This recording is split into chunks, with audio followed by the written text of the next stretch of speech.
All right, we'll go ahead and get started. So now I'd like to move to our next session, a fireside chat featuring two experts in the geopolitical landscape.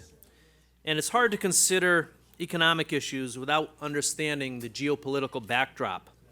And our moderator today is Peter Krause. He's an assistant professor of political science in the Morrissey College of Arts and Sciences at Boston College, whose research focuses on international security, Middle East politics, political violence, and national movements. His book, Rebel Power: Why National Movements Compete, Fight, and Win, is forthcoming in the Cornell University Press. He's also working on a volume entitled The Power to Hurt: Coercion in Theory and Practice, and articles on territorial control, interstate negotiation, and the effectiveness of terrorism. He's previously published articles on the causes and effectiveness of political violence, U.S. intervention in the Syrian war, the politics of division within the Palestinian national movement, the war of ideas in the Middle East, and a reassessment of U.S. operations in Tora Bora in 2001. Prior to joining the faculty here at BC, he was a research fellow at the Crown Center for Middle East Studies at Brandeis, as well as a research fellow at the Belfer Center for Science and International Affairs at the Harvard Kennedy School. I think you spent some time at MIT, right? I got my PhD there, yes. PhD at MIT, which wasn't in here. Received his BA in political science and history from Williams and his PhD from MIT. Richard Haass, Dr. Richard Haass, is in his 13th year as president of the Council on Foreign Relations, an independent, nonpartisan member organization, think tank, and publisher dedicated to being a resource to help people better understand the world and foreign policy choices facing the United States and other countries. In 2013, he served as chair of the negotiations in Northern Ireland that provided the foundation for the 2014 Stormont House Agreement, and for his efforts he received the 2013 Tipperary International Peace Award. From January 2001 to 2003, he was Director of Policy Planning for the Department of State, where he was a principal advisor to Secretary of State Colin Powell. Confirmed by the U.S. Senate, he holds the rank of ambassador. He also served as coordinator for policy toward the future of Afghanistan and U.S. envoy to the Northern Ireland peace process, and in recognition of his service, he received the State Department's Distinguished Honor Award. He has extensive additional government experience. He was Special Assistant to President George H.W. Bush, Senior Director for Near East and South Asian Affairs on the staff of the National Security Council. In 1991, he was awarded the Presidential Citizens Medal for his contributions during Operations Desert Shield and Desert Storm. He also served in the Department of State and Defense and was a legislative aide in the U.S. Senate. He served as Director of Foreign Policy Studies at the Brookings Institution, was a visiting professor of international studies at Hamilton College, a senior associate at the Carnegie Endowment for International Peace, a lecturer in public policy at Harvard University's John F. Kennedy School, and a research associate at the International Institute for Strategic Studies. He's a Rhodes Scholar. He holds a BA from Oberlin College and a Master and Doctor of Philosophy degrees from Oxford University. He's also received numerous honorary degrees. He's an author or editor of 12 books on American foreign policy. His most recent books are Foreign Policy Begins at Home: The Case for Putting America's House in Order, and War of Necessity, War of Choice, a memoir of the two Iraq wars. We're excited to have both Peter and Richard here to discuss this important topic. Thank you. Thank you. Thank you. After those introductions, we can go straight to questions. Indeed. Thank you so much, Dan, for those wonderful introductions. Just to give you guys an overview, Richard and I will have a discussion for about 35 or 40 minutes, and then we'll open the floor to questions. So if questions come up in the course of our discussion or from your own thoughts, please hold on to those. There'll be time for that. I just want to say it's a great honor to be invited here to moderate at this conference and to speak with one of the best minds in international politics. To start, I think around international politics today, and it seems like one of the most fraught periods that certainly I can remember. We have instability in the Middle East. We have a rising but perhaps currently stumbling China. We have economic collapse, or borderline so, in Venezuela, and challenges in Brazil. Renewed domestic challenges to whether international trade and free trade is a good idea, and we're going to touch on each of these. But to start, I was just wondering, from your perspective, Richard, what are the most important foreign policy challenges that face the next president? And if I could add a second question, because I know that historically you've provided some advice to a number of presidential candidates. To what extent do you see a potential difference between a Clinton and Trump foreign policy? Well, the good news is I could never remember second questions. So too bad. Look, it's everything you mentioned and a lot of other things are going to be in the new president's inbox. It's important to remember, during campaigns we forget that candidates can choose lots of things. They can choose what they say. They can choose to say what they're going to do. The only thing they can choose their vice president if they're nominated. The one thing they can't choose is the inbox that greets them in January if they were to win. That's the constant. And whoever is the next president, I expect there will be mornings that individual wonder why he or she wanted that job so badly. It is going to be a daunting inbox. And as was just laid out for you, the good news is it'll provide job security for the young man sitting next to me. He won't run out of issues to write about. But this combination of a Middle East that is in real chaos. You can choose the word, but I would say chaos or anarchy. And we'll talk about it, but don't assume it's bottomed out. You've seen the return of geopolitics and fundamental questions about the future of Europe. Asia, while on the surface things look relatively good against the backdrop of slowing economic performance, you are seeing again a rise of nationalism and geopolitical friction, and it's not clear it has the shock absorbers to deal with all the challenges. You mentioned, Peter, Venezuela, questions as well in some of the critical states in Africa and some others. And then at the global level, there's in virtually every global domain you can think of, from climate to cyber to trade, what have you, there's a gap between the scale of the challenges and the ability of the countries of the world to meet those challenges, what I would call a global gap. And then, as you mentioned, this doesn't take place in a vacuum, but it takes place against the context of the United States, which has been the principal driver of international relations for the last 3/4 of a century, at a time where the United States is quite divided politically and quite uncertain about the level of effort it wants to devote to the world, to add up significant regional challenges, a gap at the global level between challenges and consensus, and an increasingly divided and uncertain United States. And that ought to give you pause. And it certainly gives me pause. That's considerable. In terms of the two candidates, look, we were just talking about it before. Look, all we know is what the candidates are saying. And it's good most of you are sitting down, because shockingly enough, people who are running for president tend to say things that they believe will enhance their prospects of becoming president. It's the most radical thought you're going to hear this morning. And so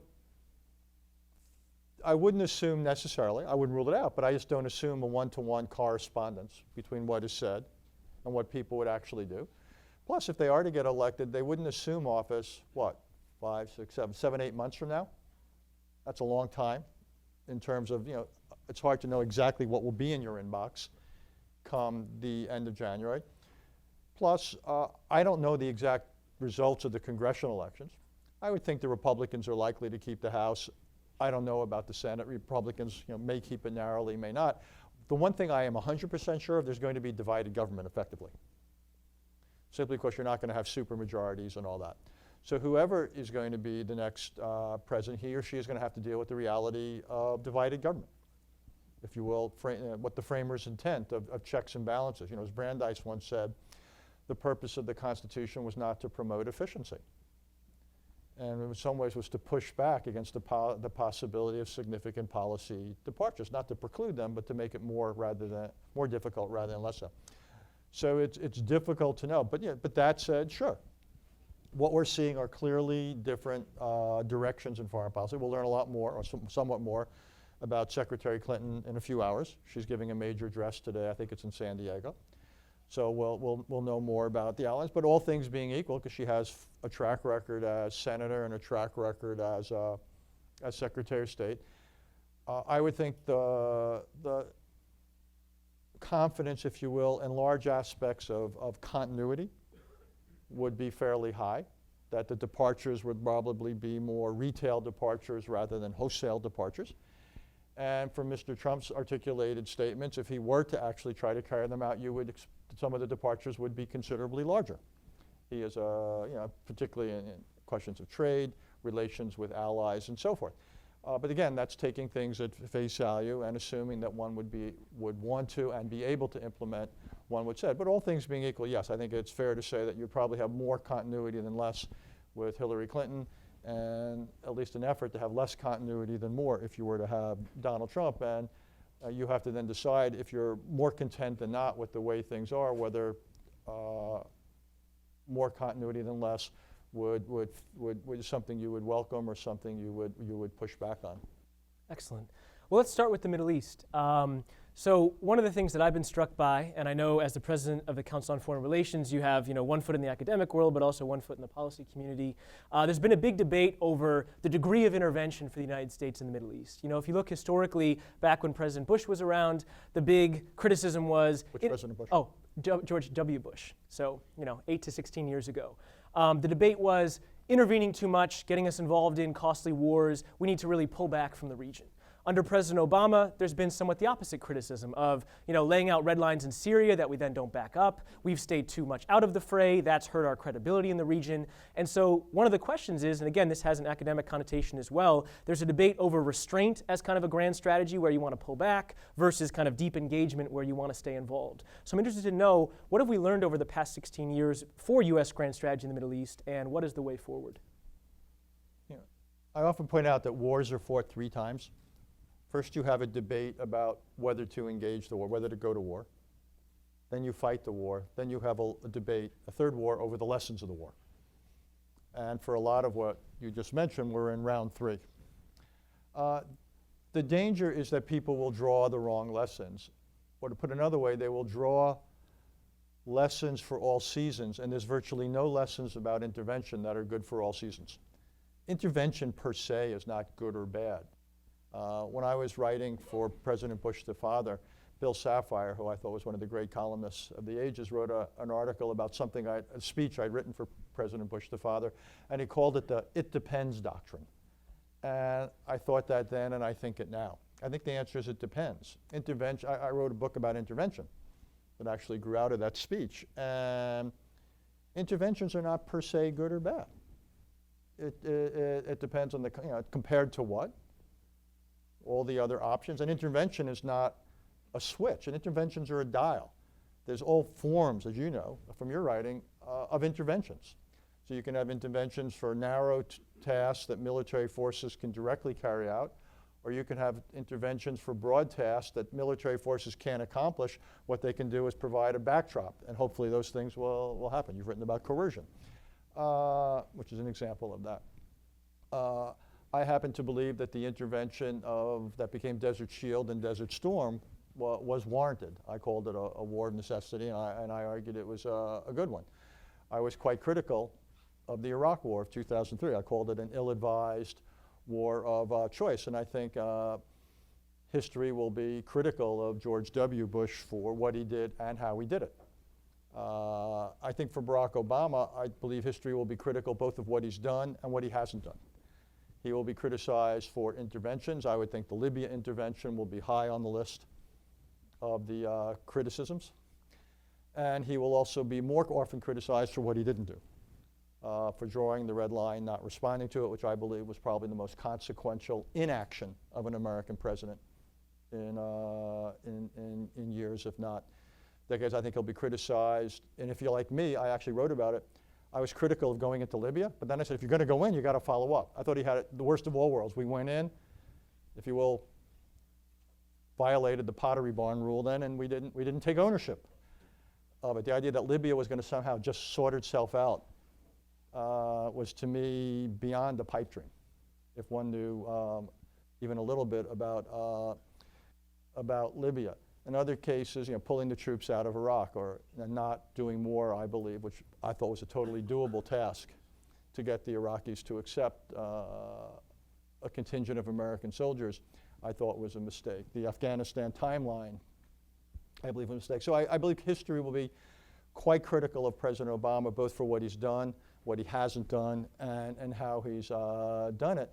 So what this adds up to is 16 years of a lot of difficulties with intervention, and I'm not going to say again, it's something for historians to argue out, but it's obviously one of the contributing factors to the reality that is today's chaos or anarchy in much of the Middle East. The Middle Easterners themselves, I would argue, deserve an even larger degree of the responsibility for why their part of the world is as bad as it is. But outsiders, and particularly the United States, have clearly played a quote-unquote helping hand. Great. So one follow-up question. When I was starting out studying political science, I read a book called Does America Need a Foreign Policy by Henry Kissinger.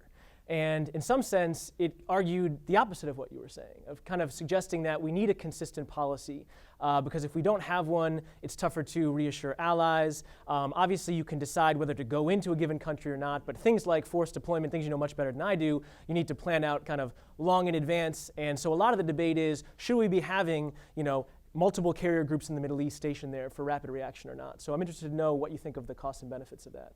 Okay, well, two things. There's a difference between saying, should America have a foreign policy, and should that policy always then argue for or against intervention? I would say, yes, we should have a foreign policy for any number of reasons, in order to send messages to actual or would-be adversaries, to send messages to actual or would-be friends, to prepare the American people for what might be asked of them, to scale and direct investments in military instruments, foreign policy instruments, what have you.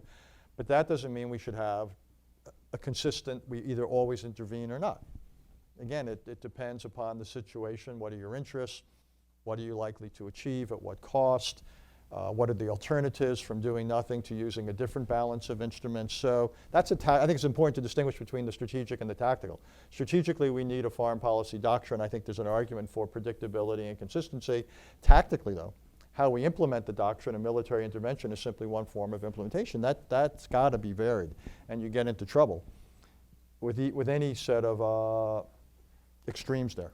That'll get you into deep kimchi, as it is, to use the technical phrase. Nice. I did forget now the second part of your question. I apologize. Oh, it's okay. I think you answered it pretty well. I would love actually to talk about the Middle East all day, but let's move on to another topic. Pretty well. Does that get you like a B or an A here? Boston College. I'd say A. I think A. That's good. That's good. Okay. So it's like Harvard. Everybody gets an A. That's good to know. There's actually quite a bit of push down on grade inflation here. But yeah, when you have great students who have studied and had experience in the region. Oh, are you running for most popular professor award? There we go. There we go. If anyone's in the audience, do you want to do evaluations? Okay, so if we were to look at the largest geopolitical development in the past 2 decades, and I would probably say the foreseeable future, again, much as I would say it's something in the Middle East, it's really the rise of China. And so the question I have for you, Richard, is, for a long time, we've seen these graphs of growth of China, and is it going to pass the United States in 2030 or 2040 or 2050? And the optimists in that area have taken a step back the past couple of years with a lot of the domestic problems that China's had, both economically, environmentally, and otherwise. So my question for you is a weakening China or a strengthening China a greater challenge to East Asia and to the United States? And which one do you think we're more likely to see over the next decade? It's a great question. So I can be flattering too. And the answer is they're both challenging, just in different ways. And I don't know which way it goes. I mean, I think the way you set it up is exactly right. China was growing at this extraordinary rate of double-digit growth for 3+ decades. That's over, never to come back. The only question now among the narrow experts is how slow is China's economy growing? And even that question is not a very good question, because whatever level it's growing at, it's still to some extent artificial growth because of continued infusions of a large amount of government money. So if China can gear up the economy if it wants by not allowing certain state-owned enterprises to go under, which is exactly, by the way, what they're doing. But the fact is, the effective growth rate of China's economy, I think, is way down. I remember several years ago, I shouldn't say who it was, someone who manages a very large investment company. It was the first time I heard of it, and he said, China's growing below 5%. And I said, what? Because the official numbers were 8 or 9% at the time. I said, what? He said, yeah, we're measuring everything that's going in or out. There's a massive slowdown going on in China. He said, the government numbers are baloney. And so that was the first I heard about, and I started looking at it. And I actually think it's right. And I think the numbers now are considerably below 5 or 6%. But again, the larger truth is it doesn't matter what the real numbers are as opposed to the official numbers, because the reality is one that it's dramatically slower. And Larry Summers has written about it, that China's, even though it's a developing economy, it's far more mature than it was. Impossible to sustain certain kinds of rates. Plus, a lot of the contradictions are keeping up with it. That said, the optimists will remind you quite properly that the base of the Chinese economy is much larger. So if you're a $5 trillion economy, whatever, and you're growing at 5%, the delta every year that you're adding that is quite significant. You don't have to be growing at 10% that you needed to grow at if you were a $2.5 trillion economy to have the same amount of added GDP. So I think it's important to kind of keep that in mind. But that said, it's slowing. What I think we're seeing are two things. One is we're seeing a political bit of a crackdown associated with it. I think what the Chinese leadership is worried about is that with increasing disaffection over it, because in some ways what's happened is the party there has lost the lubricant and the source of legitimacy that came with extraordinarily high levels of economic growth. And you're beginning to see greater friction in the society, all sorts of measures of that, strikes, protests, and so forth. I think the anti-corruption campaign in part is a preemptive response to it as well. And so, but China faces something of a contradiction if you read the works of David Shambaugh and others about how do you get the benefits of a vibrant, open economy without having a vibrant, open society. Neat trick if you can pull it off, you can't pull it off. So there's that. And then there's a big foreign policy debate which says as China slows down economically, again, as the party no longer derives as much popular support from extremely high levels of economic growth, does the party begin to turn to venting nationalism, a more assertive national security policy as a way of compensating, be it in the South China Sea, the East China Sea, and whatever, something of a debate going on there. So the answer to your question is it's both. A China that is continuing to do well will inevitably, as we've seen, translate some of its greater wealth into a greater capacity. And that capacity, at some point, they have political constituencies that want to do things. And China will see itself as playing a certain role in the region and the world.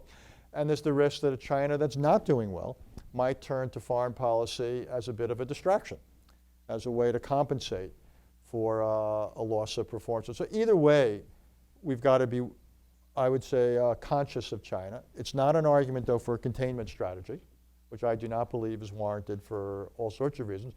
It is, but what it requires for us, it's the general jargon is a hedging strategy.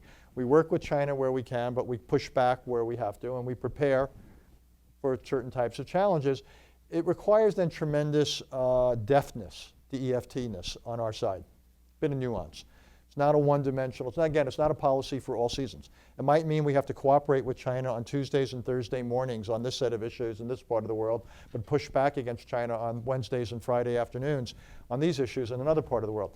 To pull that off and to manage the domestic and alliance politics, that will be extraordinarily demanding for us, and I just hope we're up to it. I hope China is up to it as well, because they've got their own domestic management of the relationship, because how this relationship plays out will actually have a tremendous impact on the character of 21st century history. Think about the difference. If we have to tackle all these regional and global problems, either with the burden of something that looks like a US-China Cold War, or if the United States and China are able to cooperate more often than not. A tremendous difference in how we wake up every morning and deal with regional and global challenges. And I don't know how it's going to play out. 30 more seconds. There's a group of people, Graham Allison's done a lot of work on it, as you know, at Harvard and elsewhere, the Belfer Center where you are, write about the Thucydides complex, but the idea, the pattern and history of great existing powers and rising powers to have a relationship defined by friction in the way that Athens and Sparta did. So one way to think about one of the great diplomatic challenges of this era is how do we avoid that? How do we avoid having history, if you will, repeat itself in the case of the United States and China? It's not inevitable it goes badly, but it's possible. And I would think for each country, it's got to be at the top of the list of their diplomatic challenges. Excellent. I absolutely agree it's possible. I mean, certainly different cultural contexts, but the last rise of a great power, the United States, was able to manage its relationship with Great Britain, the previous hegemon, so there is some precedent there. Let's deep dive just for just a minute on a China issue that you brought up, which is the South China Sea. And you mentioned the containment strategy that you don't favor. So I'm interested to know, you critiqued a bit the Obama administration on the red lines that were drawn but not backed up in Syria. As far as I know, they haven't drawn a specific red line publicly or rhetorically in the South China Sea, but there's a great deal of debate inside the U.S. military, among academics and policymakers, of how should the United States respond to the creation of these islands that were formerly reefs. Should we be sending ships through within the 12-mile corridor? I'm interested to know your insights on that and how that relates to these larger issues you were talking about. I actually think the administration here has done a better job, particularly recently in Asia, the Asia Pacific, than they've done in the Middle East. And I think it's a combination. China's done certain things, for those of you who haven't followed it all that closely. A unilateral declaration of an air defense identification zone, various island building and claiming, shall we say. To be fair, so some of its neighbors have also done a little bit of claiming of territorial seas and the rest. So the U.S. has obviously not recognized any of the unilateralism.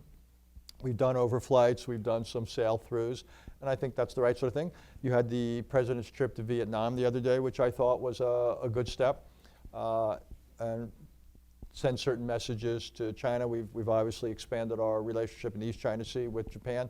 It's a tricky thing. What you want to do is discourage unilateralism by China as well as others, and part of this diplomatic challenge is also going to be discouraging our friends here from doing things which are unwise or unnecessarily provocative.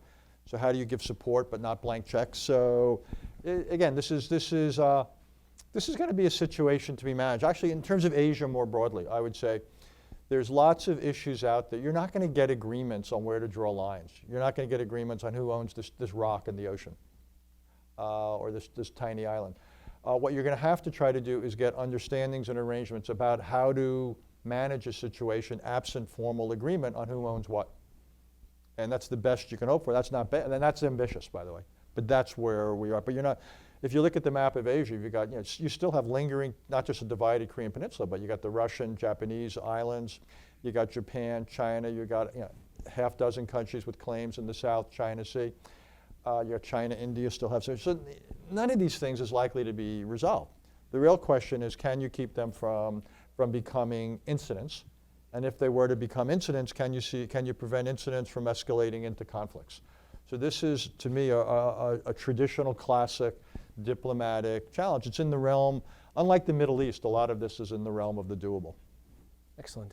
So this is a finance conference, and I'm sure there's a great number of people in the audience interested about international economics, so let's talk about that for just a moment. On the issue of free trade, we all know the theories behind comparative advantage and the idea that lowering international barriers leads to a net benefit for societies, but as Larry Summers was talking about in the last panel, we've seen the rise domestically in the United States, both from polling and candidates like Bernie Sanders and Donald Trump, increasingly having a backlash against free trade, saying that even if there is some type of net benefit, it has concentrated costs on workers and other individuals who are very upset with that. So what I'm interested to hear from your perspective, Richard, is to what extent do you think this is kind of a blip on the radar versus a longer-term trend? And how do you think this is seen internationally regarding the United States' continued support for free trade internationally? We had an internal meeting yesterday where I work at the Council on Foreign Relations, where I began it with just your question. Great. And what's likely to happen after the election? And to what extent are what we're seeing in the support for Donald Trump and the support for Bernie Sanders, and even the fact that Hillary Clinton, who was one of the architects of TPP, has now distanced herself from it. To what extent is this simply a transitional blip, or to what extent is this the new normal?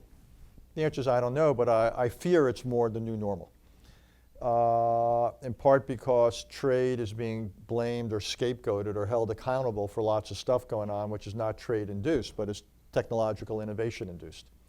And the pace of technological innovation ain't going to slow. If anything, it's going to accelerate with artificial intelligence and 3D printing and driverless cars and you name it. And what this suggests to me is job displacement. The churn, if anything, is going to intensify, which poses, I believe, extraordinarily difficult challenges to our societies. I don't care if you're a democratic society or a non-democratic society, the fact of large-scale job displacement is an enormous challenge, and then the questions of retraining, education, what do you do about people who do become long-term unemployed? I think these are big, big issues, and I think the reality of that, or the fear of that, is one of the things that's driving both parties to where they are. I think it's rough news for trade. Like the WTO has ceased to be a negotiating forum. The WTO now is a dispute resolution forum. That's kind of its last remaining real function. The Doha development round, if it's not dead, it's on prolonged life support. And trade at the global level is no longer negotiated. Again, it's adjudicated. It provides a courtroom for dealing with certain disputes. But the real issue is trade is now negotiated regionally or multilaterally or bilaterally. I think that's likely to be case. It's the case in multilateralism more broadly. I think kind of UN General Assembly style multilateralism is increasingly unworkable. Just too many players in the room, too many of the important players aren't in the room, NGOs and corporations and others. So UN style, General Assembly style multilateralism is pretty much, I think, been overtaken by events. I do think there's a serious challenge to rebuild the constituency in our country, in the United States, for free trade. I'm still one of those who believes it's on balance beneficial economically. And I believe it's not even a close call, it's tremendous on balance beneficial strategically. Interesting enough, with friends and foes alike. It's a way to wire in and support friends, but also it's a way to, through interdependence, to restrain problems. One of the real successful examples, by the way, of this is the Taiwan-China relationship. One of the reasons I believe we haven't had real problems between Taiwan and China over the last, 65 or so years is because of the growing economic interdependence between them. And I think one could make that case more broadly. But I do believe that building domestic support for trade is going to mean things like greater portability of certain safety nets. It's going to mean different types of teaching, education, retraining possibilities, and so forth. It's going to mean more emphasis on certain types of vocational life. I just gave a commencement talk at University of New Hampshire the other day about, and the whole theme of it was on lifelong education. But right now people come to places, wonderful schools like BC, and you finish when you're 22, 23, 25. Well, the idea that you're going to be able to sail down the highway of life for 50 more years based on what you got here. I don't care how good your teachers are here. I don't care how smart you are. Zero chance that what you get out of your experience here will fill up your intellectual tank of gas enough to get you down the next 50 years. I don't care if you're driving a Tesla. It won't work. So what we're going to have to do is rebuild education in this society so you can go top off your tank every 5 or 10 years. If the average career now has 10 to 15 jobs, we have to think about an educational system that will allow you 10 or 15 times in your life to acquire skills and knowledge that you didn't get in your late teens or early 20s. We are simply not there. But until we begin to move there, I believe we're going to be facing a real uphill challenge on issues like immigration and free trade. Excellent. Well, that's a great segue to talking a bit about your last book, which you wrote about not just these international challenges, but how the United States needed to get its domestic house in order and be able to meet them. So the question I have is, as you noted before, there's gridlock in Congress. We're probably going to have another divided government. Even if we can identify the things that need to be done domestically, to what extent are you optimistic that those changes can actually be made? Not very. Actually, that reminds me of an old question. It was an old joke about Soviet Union where Leonid Brezhnev or someone was asked about the Soviet economy. And he thought about it and he said, in a word, good. And someone said, well, Mr. General Secretary, could you at least give us 2 words? Not good. So it's hard for me to be wildly optimistic. Because the structural things that have made American politics what they're, the way we fund, the weakening of party structures. Larry was talking about the craziness that you pay 6% to a real estate agent when you purchase a house. Well, most of you don't go to travel agents anymore. You go Expedia or you do it online. Well, increasingly parties are getting disintermediated. We're seeing in American politics, you want to run for president, if you're Bernie Sanders, you don't turn to the Democratic Party to operate your fundraising, you do it directly.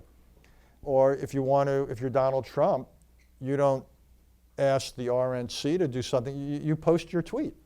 So what we're beginning to see is the effect of disintermediation of parties in American politics, which is at best a mixed blessing, because parties, whatever their drawbacks, were also did a lot to broker compromise and oil the wheels of government. And so right now you have each senator, each congressman is in some ways much more his own independent political actor. Media in this country, the age of broadcasting is over. You add up the total number of people who watch the nightly news or the morning shows, what is it, 15, 20 million people? Say I'm wrong, say it's 30 million people. That's 10% if it's 30 million. Instead, we're a country of narrowcasters. You watch MSNBC, you watch Fox, you watch CNN, you listen to this show or that show, you go on this website, and increasingly people are going to places that tend to reinforce their own biases. We want to feel vindicated and comfortable, not pushed and challenged. All these things, I add all this up, and I hate being pessimistic, so you probably want to go to the next question, but it's hard for me to see, though, very quickly how it is we change this. Something you said about trade, I think, is true more broadly, which is the losers, or more broadly, people who are affected directly or think they're affected directly by an issue bring a degree of political intensity into the political arena that dwarfs others. It's the reason that you could have 90% of Americans wanting background checks on gun before you could buy a gun, but the bill was defeated. Why? Because the 10% of Americans who don't want to have background checks, this is, for them, a defining issue. And they will put all their economic and political clout behind it. And they'll say, I will support you or oppose you based upon this one issue alone. For the 90%, most of them who felt the other way, well, this is one of the things we'd throw into the hopper when we decided what our political behavior would be. So intensity in American politics far dominates overall numbers. And it's the reason that it's so hard to change entitlements. It's the reason that it's hard to change gun laws. And it's the reason, I think, in lots of areas, it's going to be very difficult to get things done. There's a lot of writing, whether it's in the Federalist Papers or subsequently, about factionalism in American politics, and a lot of social science, again, about how democracies, as they mature, both tend to get more sclerotic and more factionalized. And I think we're seeing elements of it in the United States, which again is, it's easier to diagnose than it is to fix, but I think it's real. So the last question I have before we open it up, I think that the basis of your speech at UNH is great. I'll tell you, a lot of the faculty in the audience will be very happy to hear we need more education. Keep coming back to us. We're happy to give you some insights there. But one of the things I think about— no, it may not be coming back to the campuses. Fair enough. We have to earn it. We have to earn it. Yes. So that's actually the basis of my question, though. You're also being disintermediated. And a lot of American higher education should be nervous about it, where the cost structure in American higher education has in some ways ignored the market. And certain places won't be viable, and certain places are going to increasingly face challenge. Because I think disintermediation, when people say, is it worth, whatever it is, $200,000 for a 4-year thing, or later on, should I pay this amount? I would think the educational market is ripe for a bit of disruption in ways that we haven't heretofore seen. And I actually think it's going to be an interesting experiment to watch over the next generation, but it's going to happen. So I think that's a great point. So building off of that, to the extent people do get education now, one of the biggest places they do is from the media. So the last question I have is, this whole Ben Rhodes story, which I think in terms of the tone of it has been, a bit overblown. But it does bring up an interesting issue regarding, relations between the media and people in think tanks or people in DC and policymakers and the public. So I'm interested to know how healthy you think that relationship is. And to what extent can the American people or citizens in general rely on the media for accurate reporting, holding politicians' feet to the fire, et cetera? It probably hasn't been the greatest year for the media in its history. Look, the media is a business. It's both a calling and a business. And there's a tension between the two. And there's a tension between media putting out what you think people need to hear and then running a business where you've got to run it more about what they want to read or hear. It's an interesting piece, and I think it's the current Vanity Fair. I read it online yesterday about the New York Times as it's struggling. This is one of the most venerable institutions in America. You have it, the challenge between ratings and everything else, and we've seen it over the last year. Media Times is worried about losing access to certain people. I got a call I'm getting lots of calls if I want to comment on Hillary Clinton's speech later today, and one of them which shall go nameless, called me to ask if I would do it. And while we were deciding, they called back and said, never mind, we decided we didn't want to have an analyst, we wanted to have partisans on the show, which I thought was quite interesting. I took it as a compliment, actually, since I was seen as someone who was more analytical than a partisan. Look, I think media, it's the reason, by the way, you've also had things like ProPublica grow up and emerge, which I play an important, to do certain types of investigative reporting. Look, there's still there's still pockets of real excellence in media, certain shows, certain papers, certain magazines, but there's lots that ain't.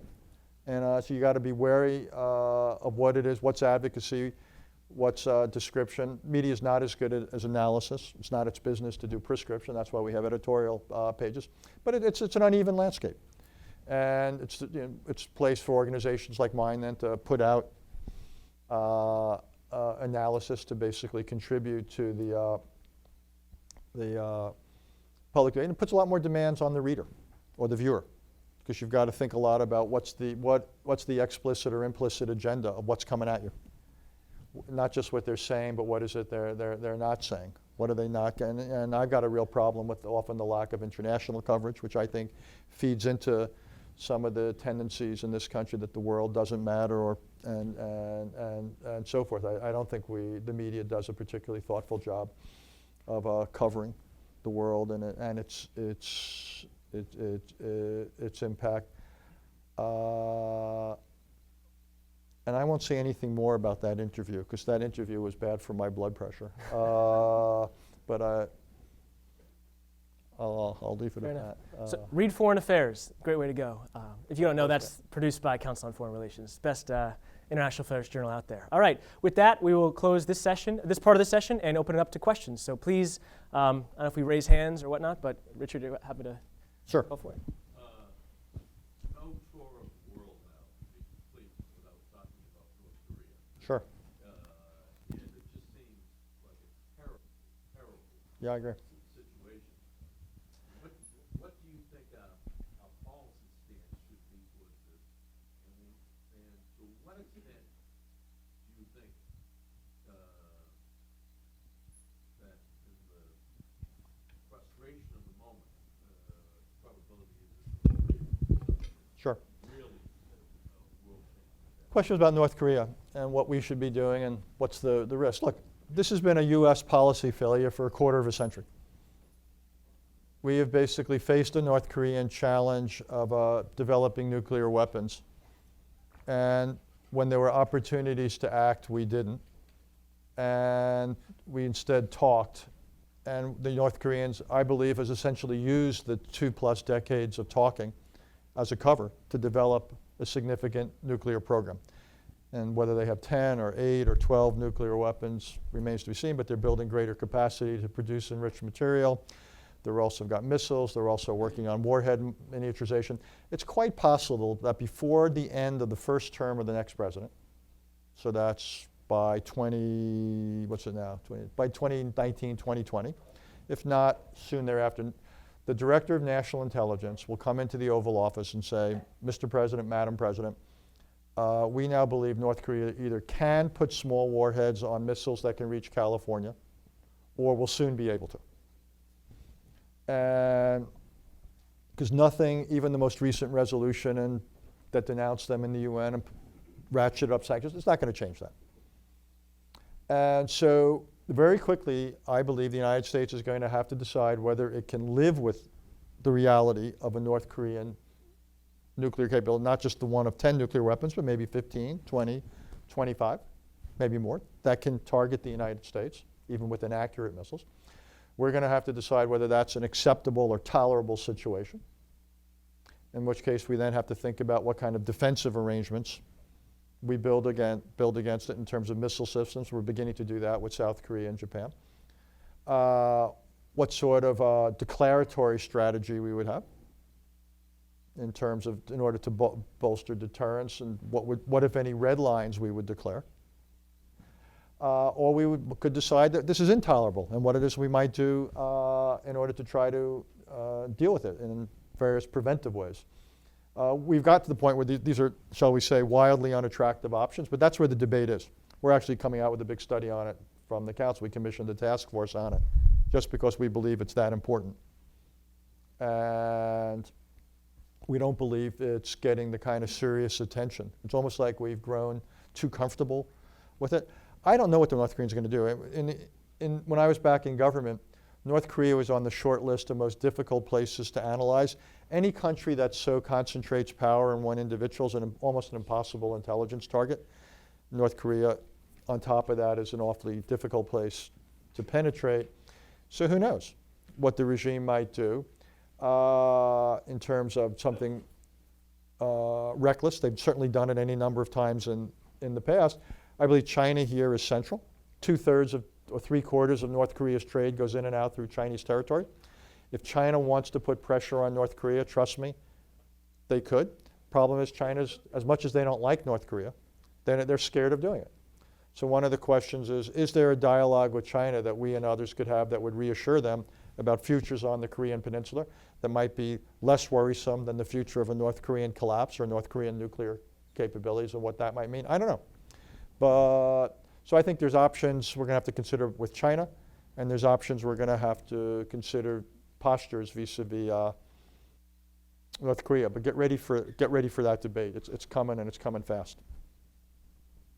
Do you want me to call people? Yeah, Yes, go sir. for it, Richard. Is Iran the next North Korea? Not necessarily. The current agreement with Iran essentially buys pretty much 14 more years, assuming Iran compliance, and I believe Iran will largely comply with the agreement. For those of you who haven't read the joint agreement in the last few hours, but the agreement that was reached last summer essentially brings down Iranian capabilities in the nuclear realm considerably, dramatically reduces their enriched material, dramatically reduces the number of active centrifuges for 10 years, enriched uranium for 15 years. And as a result, the benefit is that if tomorrow Iran decides it wants to develop nuclear weapons, the odds of us catching them early on in that process and being able to do something about it have gone up, so-called warning time, whatever. Now, in exchange for that, we transferred lots of resources, and we may allowed Iran to do other things, but let's just put that aside. In terms of the nuclear, the real challenge is going to come, I believe, after these ceilings on centrifuges and enriched material come off. Because after that happens, the only thing that would constrain Iran at that point is their non-proliferation treaty pledges and the inspections arrangements they've signed up for. And there's nothing then at that point that they couldn't either decide to leave the non-proliferation treaty and maybe not announce it, or do stuff outside. And as the president and others have acknowledged, that after these 10 and 15-year ceilings expire, then the warning time we would potentially have begins to diminish and effectively go way, way, way down. So I believe that the Iranian nuclear challenge has largely probably been constrained for 10 or 15 years significantly, may have even been reduced, but it dramatically returns down the road. It's one of the reasons that I would have not signed an agreement of such limited durations.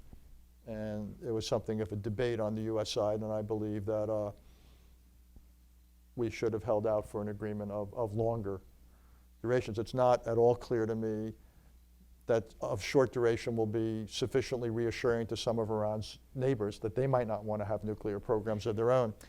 And if you think the Middle East is bad now, just imagine that one.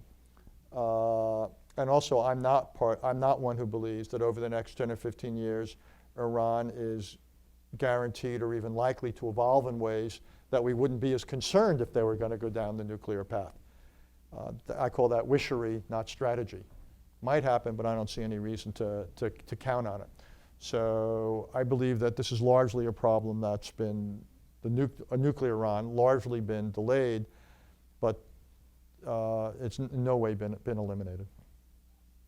Sure. Speak on our evolving relationship with Saudi Arabia, given Sure. their financial strain and our increasing energy independence? Questions about the Saudis and our relationship with them. Look, it's actually quite emblematic of a lot of relationships. In our business, we throw around words like friends, allies, enemies, all too cavalierly.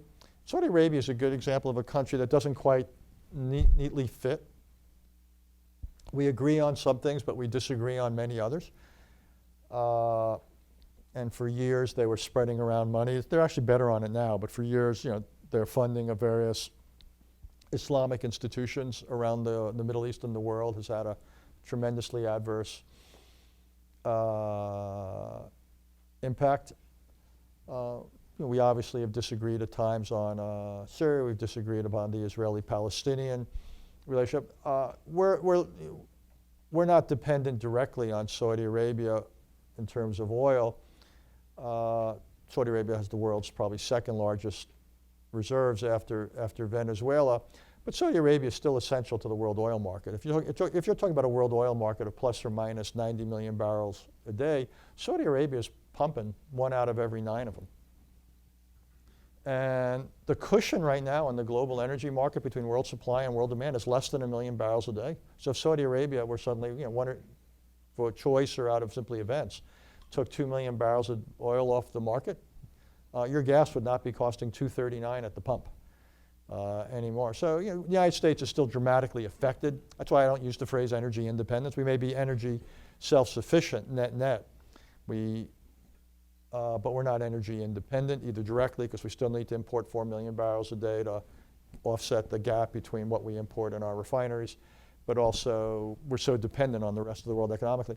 I think the real question, I guess there's 2 real questions. Can the United States and Saudi Arabia work out this complicated relationship? And secondly, can Saudi Arabia remain stable? I think there's real questions about Saudi Arabian stability, given what I believe was a strategic misadventure in Yemen, which is a real example of overreach. I've called it Saudi Arabia's Vietnam. The fact that oil is as low, Saudi reserves are not what they were, financial reserves. Royal infighting. And the fact that Saudi Arabia will come under pressure at some point, more pressure than it has from ISIS. Because ISIS is going to say, it is the real Islamic State, not the country and the monarchy that's sitting over the holy places of Islam. So I don't take Saudi Arabia in its current form, I don't take it for granted. So I think there's real issues between the United States and Saudi Arabia is how they deal with this Middle East. Like, if I'm right, the Middle East is still early on in what would be a latter day 30 years war. So how the United States and Saudi Arabia navigate their relationship amidst such a Middle East, in which Saudi Arabia itself may come under greater pressure, that's going to be a serious test. Any diversity here? Not yet. Yes, sir. Are you concerned about the economic stagnation in Europe right now? Am I concerned about economic stagnation in Europe? It's one of about 11 things I'm concerned about in Europe. Yeah, I mean, I used to work on Europe a lot. When I began in this field, in the 70s. And after I was at Oxford, I went to the Institute for Strategic Studies, which was in London. And the big geopolitical issues of the day in the 70s were largely happening in Europe, things like the Euro missile debate and all that.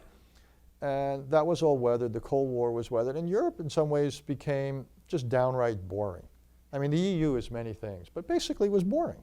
I mean, if you've spent any time in Brussels, if you've ever had to sit through NATO meetings, I mean, there was nothing more difficult as an American diplomat than to be jet lagged and sit through a NATO meeting. It was tough stuff, trust me. And I didn't always pass that test. But now Europe's become exciting.